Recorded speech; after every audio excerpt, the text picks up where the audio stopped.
I had to ride this one out with everyone else and pray I would go overlooked. The host, who I now realized was labeled Wolf, vanished. There were some banging sounds, and then Wolf dragged a person tied to a chair in front of the camera. Yeah, I realized pretty quickly this was nothing I wanted to be a part of. Now, our guests need to decide what we do.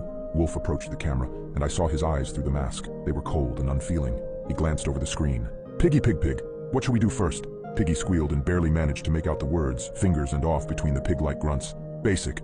Good start though. Wolf disappeared again, but he wasn't gone for more than a few seconds before he returned with a cleaver. He didn't hesitate before bringing them down on his victim's right hand. Off came the fingers. The whole room cheered, and I puked on the floor. The poor tied-up bastard wailed, begging the wolf to let him go. Wolf didn't care what he wanted. He just turned to the chat again. And what should we do now? Barn. Barn suggested Wolf tear out his teeth. Wolf produced some pliers and ripped out all of the victim's front teeth, leaving his mouth a bloody, mangled mess. Another viewer suggested they cut off his ears. It was done. I vomited again. I wanted this to be over. Then Wolf called on me. Lucky Star, I understand you're shy about your voice. That's all right. Just type whatever you're thinking into the box. Cold sweat poured down my neck. I felt all eyes metaphorically on me. If I didn't say something, they'd get suspicious, and I didn't want to be the next one in the chair. So I gulped down the bile in my throat and typed out the first thing that came to mind. Can you stick his fingers in his ear holes? There was a brief pause, and then Wolf laughed. It was the most disturbing sound I'd ever heard.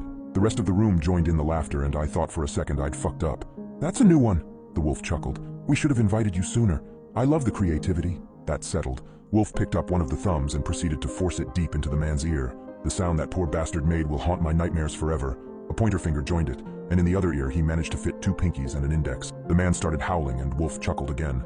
He's deaf now. I think I popped his eardrums with that. The show continued, finally ending with Trist saying the time was up and Wolf should wrap things up. Wolf nodded before he took a knife and cut the victim's throat. By that point, it was a mercy killing. Wolf waved goodbye. I thought that was finally it. I could forget I ever saw any of this, but he signed off with a message that made my blood run cold. Good night, everyone. And as tradition, I can't wait for Lucky Star to host the next one.